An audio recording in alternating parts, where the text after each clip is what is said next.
अस्सलाम वालेकुम दोस्तों, उम्मीद करता हूँ आप लोग खैरियत से होंगे। आज की वीडियो बहुत इंपॉर्टेंट है और बहुत ही इंफॉर्मेटिव है उन लोगों के लिए जो कि लंदन में पढ़ने के लिए आते हैं और उनका एक ही क्वेश्चन होता है कि हम लोग लंदन जाएं या हम लोग लंदन से बाहर पढ़ने जाएं। उसकी वजह एक ही होती है कि वो समझते हैं कि लंदन बहुत एक्सपेंसिव है। ख़ुद लंदन में पिछले 10 साल से रह रहा हूँ। मैं भी स्टूडेंट वीज़े पे आया था और मैं जब स्टूडेंट वीज़े पे आया तो मैंने डिफरेंट अकोमोडेशन में मैं रहा हूँ, शेयरिंग में भी रहा हूँ, सेपरेट सिंगल रूम में भी रहा हूँ। तो इसलिए मैंने डिसाइड किया कि वाई नॉट मैं अपना एक एक्सपीरियंस भी शेयर करूं आपसे और प्लस मैं आप लोगों को इस चार्ट के ज़रिए बताऊं कि लंदन में एक्चुअली है सिचुएशन क्या। तो अभी आपको मैं इस सारी सिचुएशन के बारे में बताता हूँ। अकोमोडेशन हो गया, रेंट हो गया, फूड हो गया, अदर एक्सपेंसेस हो गए कि बाकी एक्सपेंसेस कौन से हैं, इन सब के बारे में आपको इन्फॉर्मेशन मिलेगी। अगर आपको ये वीडियो पसंद आती है आप अपने दोस्तों से शेयर करें। जब भी आप लोग किसी मुल्क में जाते हैं, लेट्स से आप लोग लंदन आ रहे पढ़ने के लिए, तो सबसे पहली चीज़ होती है अकोमोडेशन के रहेंगे कहाँ पे।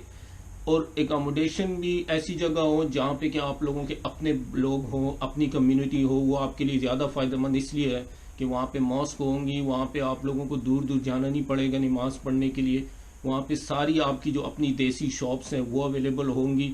तो आपके लिए वो बहुत फ़ायदेमंद होगा वो एरिया, वो इसलिए कि आप लोग ईज़िली रह सकेंगे वहाँ पे। अब वो एरिया लंदन में कौन से, वो east London area. East London में कौन से एरिया है, जैसे ग्रीन स्ट्रीट हो गया, वॉल्थमस्टो हो गए, ईस्ट हैम हो गया, और सबसे जो इम्पोर्टेंट एरिया वो इल्फर्ड। इल्फर्ड में बहुत ज़्यादा पाकिस्तानी, और इल्फर्ड में आप लोगों को खाना, पाकिस्तानी खाने मिलने में कोई प्रॉब्लम नहीं होगी। ईजिली आपको पाकिस्तानी खाने मिल जाएंगे इल्फर्ड में। तो अगर आप लोग अकोमोडेशन सर्च कर रहे हैं तो ईस्ट लंदन में इन 4-5 एरियाज़ में आप लोग अकोमोडेशन सर्च करें, वो आपके लिए बहुत फ़ायदेमंद रहेगा। अब अकोमोडेशन अगर आपको कहीं मिल रही है, वो किस तरह की अकोमोडेशन होनी चाहिए, उसके लिए जो मेरी आपको टिप्स हैं वो यही है। सबसे पहले तो आप लोग कोशिश करें कि आपको जो फैमिली यहाँ पे जो सेटल फैमिलीज़ है, ब्रिटिश बोर्न फैमिलीज हैं पाकिस्तानी, वो क्या करते हैं, वो लोगों ने घर लिए, उनको घर मिले होते हैं गवर्नमेंट से या उनके अपने घर होते हैं, 3 बेडरूम हाउस, 4 बेडरूम हाउस। तो उसमें एक रूम होता है जिसको कहते हैं सिंगल रूम या बॉक्स रूम। तो अक्सर वो फैमिलीज क्या करती हैं, वो बॉक्स रूम लगा देते हैं रेंट पे। वो इसलिए कि उनकी चलो एक एक्स्ट्रा इनकम आ जाती है साइड से, वो कम प्राइस पे लगा देते हैं। कम मतलब इसलिए कि उनके लिए वो कम प्राइस होती है, लेट्स से £100 अ वीक, जो कि हर 4 वीक बक्स वो आपसे 4 वीक के बाद वो आपसे £100 के हिसाब से 400 ले लेते हैं। और सर उन्होंने रूम के अंदर छोटी सी फ्रिज भी रखी होती है, तो आप खाना बना लें, अपनी ग्रोसरी लाएं, वो अपनी फ्रिज में आपको, मतलब आप अपने आप को फैमिली से वो अलग आपको कर देते। बस आपका रूम है, बाथरूम आपका ऑब्वियसली शेयरिंग होगा। वो इस सिचुएशन आपके लिए आइडियल है, वो इसलिए कि आप जो है तो अगर शेयर्ड हाउस में रहते हैं 8-10 लोगों के साथ, उसमें आप लोगों को बहुत प्रॉब्लम हो सकती है। वो इसलिए कि डिफरेंट मैंटेलिटी के लोग होते हैं। कोई जो है तो ये चीज़ खाना पसंद करता है, कोई वो चीज़ खाना पसंद करता है, कोई जो है तो लड़का 10 चीज़ें खाने के लिए लेके आ रहा है, कोई जो है तो एक चीज़ भी नहीं ला रहा। वो सब जो है तो फिर वो शेयर में तो यही होता है कि सब कुछ शेयर हो रहा है, भले आप खाएं ना खाएं सब कुछ शेयर हो रहा है, वही बिल आप पे भी पड़ रहा है। अगर आप लोग शेयर में रह रहे हैं, जो कि शेयरिंग का इस तरह होता है कि लड़के यहाँ पे क्या करते हैं कि लैंडलॉर्ड से या किसी प्राइवेट एजेंसी से घर ले लेते हैं 1500-1600 पाउंड में, और वो क्या करते हैं, वो कहते हैं हम आपको रेंट देंगे, आप बाकी बेगम हो जाए। वो फिर ये क्या करते हैं, रूम वाइज अपने दोस्तों को दे देते हैं, और तो सारों पे वो फिर 1500 का रेंट भी डिवाइड हो जाता है, और प्लस जो उसके अलावा जो बिल है, गैस, वाटर, इलेक्ट्रिसिटी, टीवी का बिल, ये सारे भी वो फिर अपने दोस्तों पे सारे डिवाइड कर दे। तो वो फिर एक ज़्यादा एक्सपेंसिव हो जाता है जो नया बंदा आया होता है।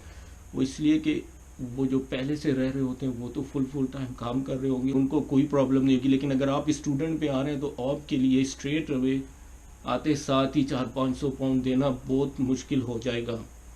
अगर आप आउट ऑफ लंदन रह रहे हैं, आउट ऑफ लंदन आपको 250 में भी रूम मिल सकता है। वो इसलिए कि आउटसाइड लंदन जो घरों की प्राइसेस हैं वो बहुत कम है।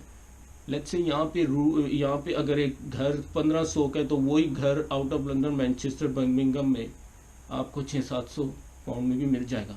तो वहाँ पे क्या करते हैं लड़के, वहाँ पे एक घर ले लेते हैं और उसको 2-3 लड़के रहते हैं, और वही 250-250, 300 उन पे आता है। तो वो शेयरिंग में इकट्ठे वो रूम रेंट उसका बन जाता है उनका आराम से।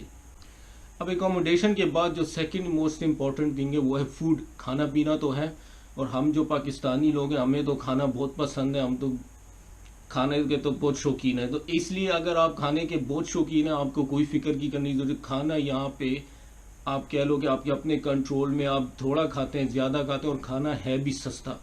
ये बिल्कुल गलत कॉन्सेप्ट है कि लंदन में खाना बहुत एक्सपेंसिव है। बिल्कुल एक्सपेंसिव नहीं है। £2.50 मतलब 5 पाउंड में 2 आपको नॉर्मल चिकन मिल जाते हैं। 5-6 पाउंड में आपको बेबी जो वो लैम है वो मिल जाता है, लैम गोश्त मिल जाएगा। ये 10 पाउंड ये हो गए। ये जो 5-6 पाउंड का जो मीट है और प्लस जो 5 पाउंड के 2 चिकन है, ये आपके लिए हफ्ते 10 दिन के लिए बहुत है। आप इसकी अगर आप ये सिंगल बंदे की बात करो, अगर आप सिंगल रह रहे हैं फैमिली रूम में, सिंगल रूम में आप रह रहे हैं, आपके लिए ये खाने के लिए आपको कोई प्रॉब्लम नहीं होगी। 1 पाउंड की प्याज की बोरी, 1 पाउंड के आलू की बोरी है, 1 पाउंड में आपको दही का डब्बा मिल जाता है। सब कुछ आपको 1-1 पाउंड में अवेलेबल। तो अगर आप ये सारा टोटल करें, हार्डली आपके वीक के 25 से 30 पाउंड लग जाने। अगर आप खाना बहुत शौकीन है फिर भी आपके 25-30। अगर आप लस्सी यूनिवर्सिटी जा रहे हैं और आप वहाँ पे थोड़े से एक लेट से किसी दिन आपने कॉफ़ी पी ली, या रास्ते से आपने 2 पाउंड 2.5 पाउंड की कॉफ़ी। अब ये एक्स्ट्रा चीज़ें वो इसलिए कि यहाँ पे ये जो बाहर से आप चीज़ें लेते हैं कॉफ़ी और ये बहुत एक्सपेंसिव। मैंने कभी भी ऐसा नहीं कि मैंने बाहर से, बहुत रेयरली मैं जो है तो किसी शॉप से जाके मैंने 2-2.5 पाउंड की कॉफ़ी ले ली। कॉफ़ी में वैसे पीते भी, हम चाय के शौकीन है। इसलिए मैं आपको कह रहा हूँ कि खाना अगर आपने अपने लिमिटेड उसमें खाना है ना, तो आप आराम से आपको 25-30 पाउंड खाने के लग सकते हैं।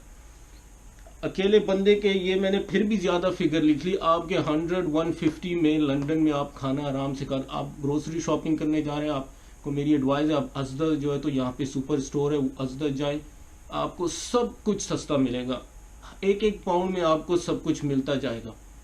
प्लस अगर आप लोग ग्रुप में रह रहे हैं, गैदरिंग में रह रहे हैं, वो टोटली डिफरेंट सिचुएशन है। वहाँ पे अगर 5-6-8 लोग रह रहे हैं एक घर में, दोस्त सारे इकट्ठे, उसमें ये होता है कि हर बंदा अपनी मर्जी से, कोई क्या लेके आ रहा है वापसी, काम की वापसी पे, किसी को क्या पसंद है, कोई कह रहा है मैंने हर रोज गोश्त ही खाना है, कोई कह रहा है मैंने चिकन नहीं खाना। उसमें फिर ये कि वो जो फूड का जो एक्सपेंस है ना, वो मंथली वो आहिस्ता आहिस्ता आहिस्ता बढ़ता जा रहा है। वो इसलिए कि आप उधर ये नहीं कह सकते कि यार ये चिकन मैंने खाना नहीं है तो ये मेरे खाते में शामिल मत करो। वो इसलिए कि आप शेयरिंग में रह रहे हैं, जो भी बिल बनेगा वो सब पे डिवाइड होगा, भले आप खाएं या ना खाएं, ये आपकी मर्जी है। इसलिए शेयरिंग में, मैं नहीं कह रहा कि शेयरिंग में आप मत रहें। स्टार्ट में आप अगर शेयरिंग में रह रहे हैं तो मैं आपको सिर्फ इंफॉर्मेशन दे रहा हूँ कि ये सिचुएशन होगी। बाकी आपने खुद डिसाइड करना है कि आप सिंगल रूम में रहते हैं फैमिली के साथ, या आप शेयरिंग में लड़कों के साथ, दोस्तों के साथ रहना पसंद करते हैं। उसके अपने एडवांटेज, उसके अपने disadvantage. Out of London situation totally different है। खाना आपको वहाँ पे भी मेरे ख्याल से खाने की यही सिचुएशन है। कोई ये नहीं है कि लंदन में खाना बहुत। मैं वीडियो देख रहा था, बंदा बाहर से आया था किसी और शहर से, और वो कह रहे थे यार ये तो 15-16 पाउंड का एक पोर्शन है। अब आप अगर सेंट्रल लंदन में जाके खाना खाएंगे तो ऑब्वियसली वो 15-16 का आपको पोर्शन मिलेगा। अगर आप ईस्ट लंदन में रह रहे हैं, इल्फर्ड में रह रहे हैं, आप जाएंगे आपको 5-6 पाउंड में भी पोर्शन मिल जाएगा। अब फॉर एग्जांपल अगर आप ग्रीन स्ट्रीट में काबली पुलाव का एक पोर्शन लेते हैं वो 10 पाउंड का है। अब आपका क्या ख्याल है कि अब बर्मिंगम या मैनचेस्टर में काबली पुलाव का पोर्शन जो है तो अच्छा नॉर्मल पोर्शन वो 2 पाउंड में मिलेगा या 2.5। ऑब्वियसली वहाँ पे भी 8-9 पाउंड का ही होगा। तो इसलिए आउट ऑफ लंदन खाने की कोई डिफरेंस नहीं। मे भी आप 15-20 पाउंड बचा लेंगे, लेकिन लंदन में अगर आप मेरी एडवाइस फॉलो करें तो आपको आराम से खाने पीना आपका सही रहेगा। कोई आपको प्रॉब्लम नहीं, कोई एक्सपेंसिव नहीं है खाना सबसे सस्ता लंदन में, ईस्ट लंदन में। इसलिए मैंने 160 ये भी मैक्सिमम फिगर आपके 150-160 आपके आराम से ग्रोसरी में, खाने में, सब चीज़ में लग जाएंगे। शेयरिंग में ये फिगर ऊपर भी जा सकती है। शेयरिंग में अगर आप रह रहे हैं वो तो फिर खुला हिसाब है, जो आ रहा है वो सब रसीदें जमा कर रहे हैं, एंड में रसीदों को वो टोटल करते हैं और जो फिगर बनती है वो जितने बंदे रह रहे हैं सब पे डिवाइड कर देते हैं। अच्छा, इसमें एक और भी चीज़ बताता चलूँ आपको। अक्सर ये होता है, क्योंकि मैं रहा हूँ शेयरिंग में भी रहा हूँ मैं, अक्सर ये होता है कि कोई लड़का किसी वजह से लच से कहता है कि यार मैं 2 हफ्ते बाद जा रहा हूँ। जब वो जा रहा होता है तो ऑब्वियसली जब उसकी जो रिप्लेस होती है उसको, उसकी जगह किसी और को आना होता है घर में, क्योंकि अगर वो ना आए तो ऑब्वियसली उसका जो जाने चला जाएगा, जो अगले महीने जो बिल आएंगे, जो प्लस जो रेंट होगा वो सब पे फिर डिवाइड होगा। तो अगर आपको रिप्लेसमेंट में उस घर में बंदा नहीं मिलता और वो बंदा आपके घर से चला जाता है, रूममेट आपका, तो लेट्स से अगर 6 लोग रह रहे हैं और एक चला गया और 5 लोग हो गए, और अगर नया बंदा नहीं आया तो वो जो रेंट पहले 6 लोगों पे डिवाइड होता था वो 5 पे डिवाइड होता। इस मीन्स कि उस महीने में आपको एक्स्ट्रा 200-250 जेब से देने पड़े। शेयरिंग में ये भी मसला हो सकता है, क्योंकि ये मैं अपने एक्सपीरियंस से आपको बता रहा हूँ, हमने भी दिए हैं। लोग चले जाते हैं, दूसरा बंदा मिलता नहीं है, 6 की बजाय 5 रह जाते हैं, तो जो रेंट पहले 6 पे डिवाइड होता था वो 5 पे होता है, उसी तरह बिल जो 6 पे डिवाइड होते थे वो 5 पे डिवाइड होता है। तो ये आपको सारी इन्फॉर्मेशन मैं अपने एक्सपीरियंस से बता रहा हूँ। इसलिए मैं जो तो अभी पिछले 4-5 साल से सिंगल रूम में अकेला रहता हूँ। फूड और अकोमोडेशन के बाद जो तीसरा जो मेन एक्सपेंस आता है वो है ट्रैवलिंग। तो अगर आप लोगों की यूनिवर्सिटी सेंट्रल लंदन में जोन 1 में है, लंदन को डिफरेंट जोन्स में डिवाइड किया हुआ है, 1, 2, 3, 5, 6 तक जोन डिवाइड हुआ है। अगर आपकी यूनिवर्सिटी जोन 1 में है, और जोन 1 में ही होगी क्योंकि सारी मेन जो यूनिवर्सिटीज़ है वो जोन 1 में ही, और अगर आप ईस्ट लंदन में रह रहे हैं जो कि जोन 3 में या 4 में आता है, तो आपको जोन 1 to 4 का अपना ट्रैवल का मैं आपको बताता हूँ। ये इस पर आपको ट्रैवल पास बनाना होगा, ये आपको चाहिए होगा। आपको ट्रैवलिंग के लिए आप अपने बैंक कार्ड से भी पे कर सकते हैं, लेकिन इस पर आप अपना वो ट्रैवल कार्ड बना सकते हैं मंथली, वीकली, जो आजकल जो चल रहा है। पहले तो ऑब्वियसली आज से 5-6-8 साल पहले सस्ता था, अभी आस्ता आस्ता एवरी ईयर जो प्राइसेस है उसकी बढ़ रही है। तो उसके अभी जो नॉर्मल प्राइस चल रही है जोन 1 to 4 की, वो £200 है मंथली। इसके अलावा डिफरेंट जोन्स की डिफरेंट ट्रैवल पास की प्राइसेस है।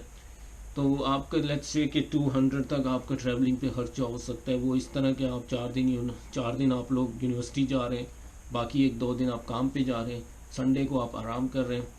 या आपका सिंगल जो बंदा है जो सिंगल रूम में रह रहा है, बल्कि वो जो शेयरिंग में रह रहा है उसका भी ट्रैवलिंग का यही खर्चा आएगा उसका भी, क्योंकि ट्रैवलिंग का आपके शेयरिंग में रह रहे हैं या आप अकेले रह रहे हैं उससे कोई फ़र्क नहीं पड़ता। एक छोटा सा ये फ़र्क पड़ सकता है जो मुझे अपने एक्सपीरियंस से नज़र आया था, वो ये कि अगर आप लोग यहाँ इस कैटेगरी में हैं, जब आप लोग शेयरिंग में रह रहे हैं, 4-5 लड़कियाँ इकट्ठे रह रहे हैं, तो लेट्स से एक मिसाल है, फॉर एग्जांपल, जो दूसरे लड़के अगर वो फुल टाइम उनका काम की इजाज़त है, वो फुल टाइम काम कर रहे हैं, और किसी एक की रात की नाइट की शिफ्ट होती है, वो रात को जाता है, उसने अपना जोन का पास बनाया हुआ है, जब वो रात से काम करके सुबह आता है वापस, उसी का आप पास लेके आप जा सकते हैं अपना यूनिवर्सिटी, और 5-6 बजे वापस आके आप उसको पास वापस कर दें, वो अपना चला जाएगा फिर काम पे। तो इस तरह आप शेयर कर सकते हैं पास। लेकिन अगर वो राज़ी नहीं है देने पे, तो फिर आप अपना जो है तो ट्रैवल पास बना लें। आप 4 दिन जाएं यूनिवर्सिटी, 2 दिन काम पे जाएं, 1 दिन आप आराम करें, या 1 दिन आप ट्रैवल पास तो वैसे ही बना होगा, फिर 1 दिन आप घूमें फिरें। तो ट्रैवलिंग जो है तो वो थोड़ी महंगी यहाँ पे, लेकिन अगर आप थोड़ा अपना ट्रैवल पास बनाए मंथली, तो उससे आपको थोड़े से पैसे बच सकते हैं। आउट ऑफ लंदन ये है कि आउट ऑफ लंदन में ट्रेन्स वो नहीं है, अंडरग्राउंड ट्रेन्स। मैनचेस्टर, बर्मिंघम, वहाँ पे बसेस चलती हैं, और वहाँ पे वो ओवरग्राउंड ट्रेन होती है, वो भी चलती है वहाँ पे। लेकिन लंदन में ये है कि ये अगर आपने ट्रैवल पास बना लिया, आप बस पे भी सफ़र कर सकते हैं, आप ट्रेन में भी जा सकते हैं, आपका मंथली पास बना हुआ है, आप कोई भी ट्रांसपोर्ट यूज़ कर सकते हैं। अच्छा, इसमें अदर एक्सपेंसेस ये भी आ सकते हैं कि आप जब आएंगे यहाँ पे, ऑब्वियसली यहाँ पे आपको फ़ोन चाहिए, उसके ऊपर आपको सिम चाहिए। तो अगर आपके पास ऑलरेडी अपनी फ़ोन है, तो मेरी ये एडवाइस है कि आप सिम ओनली कॉन्ट्रैक्ट ले लें। वो ये होगा कि आपको 8-9-10 पाउंड में सिम ओनली कॉन्ट्रैक्ट मिल जाएगा। वो सिर्फ सिम होगी, आपको पूरा मोबाइल कॉन्ट्रैक्ट लेने की ज़रूरत नहीं। मोबाइल कॉन्ट्रैक्ट भी यहाँ पे मिलते हैं, डिफरेंट कंपनीज़ हैं, वर्जन मोबाइल हो गया, EE हो गया, वोडाफोन हो गया, डिफरेंट कंपनीज जो है तो 2, 2.5, 3 साल के कॉन्ट्रैक्ट्स देते हैं मोबाइल के। आईफोन के भी है, डिफरेंट रेंज है, 20 पाउंड 30 पाउंड की भी है। लेकिन अगर आप पैसे सेव करना चाहते हैं तो आप क्या करें, आप मोबाइल आपके पास ऑलरेडी अपना है, तो आप सिम ओनली कॉन्ट्रैक्ट लेके, तो उसमें आप सिम डाल लें, और आपको 8-9 पाउंड में, उसमें ये होता है कि उसमें मिनट सब कुछ वही होता है, सिर्फ उसमें नेट का फ़र्क है, डेटे का फ़र्क है, उसमें डेटा कम होता है। लेकिन ये कि आप जहाँ पे भी रहेंगे वहाँ पे भी वाईफाई होगा। अगर उस यूनिवर्सिटी जाएंगे वहाँ पे भी वाईफाई अवेलेबल है। अगर काम पे जाएंगे वहाँ पे तो आप नेट यूज़ ही नहीं कर, वहाँ पे आपको काम करने के लिए जा रहे हैं, आप जॉब पे आप नेट का यूज़ नहीं करने जा रहे, तो लेकिन ये वहाँ पे भी होपफुली वाईफाई अवेलेबल होगा। तो जब आपको हर जगह पे वाईफाई अवेलेबल है, तो आप किस लिए जो है तो 30-40 पाउंड का कॉन्ट्रैक्ट ले रहे हैं मोबाइल का। आप स्टार्ट में सिम ओनली कॉन्ट्रैक्ट ले लें, जब आपकी पोजीशन बेहतर हो जाए, आप यूनिवर्सिटी पढ़ लें, आप फिर अपना मोबाइल का, नए मोबाइल लेटेस्ट जो मोबाइल है उसका कॉन्ट्रैक्ट भी आप ले सकते हैं। और छोटे छोटे खर्चे ये हो सकते हैं, आपने कोई कपड़े लेने हैं, कोई अपने लिए चीज़ें लेनी है, लेट्स से आपने आए, आपने कोई जीन्स देख ली, कोई शर्ट देख ली, वो लेनी। मेरी तो यही एडवाइस है, अगर आप फर्स्ट टाइम आ रहे हैं स्टूडेंट वीज़े पे पढ़ने के लिए, तो आप अपनी शॉपिंग वहीं से ही करके आएँ कि आपको 3-4 महीने तक कुछ चीज़ें लेनी ना पड़े। यहाँ पे सब कुछ अवेलेबल है, हर अच्छे से अच्छा ब्रांड, अच्छे से अच्छी चीज़ भी अवेलेबल है और सस्ती भी चीज़ें अवेलेबल है। लेकिन बेहतर ये है कि आप अपने साथ जीन्स हो गई, ट्राउज़र्स हो गए, शर्ट्स हो गई, हुडीज़ हो गई, ये सब कुछ आप ले के आएँ तो आपको फ़ायदे में रहेंगे, क्योंकि 3-4 महीने आपके आराम से निकल जाएंगे। तो अगर हम इसको टोटल करें तो लेट्स से आप अकेले रह रहे 400 प्लस आपके 150 यहाँ पे लग गए तो 550 हो गए, प्लस आपके 200 वहाँ पे हो गए, तो 500 इसके आपके 400 प्लस 500 600 750 आपके, और ये प्लस 50 ये भी अगर डाल लें तो आपके 750 से लेके 800 पाउंड तक का आपका खर्चा हो सकता है महीने का।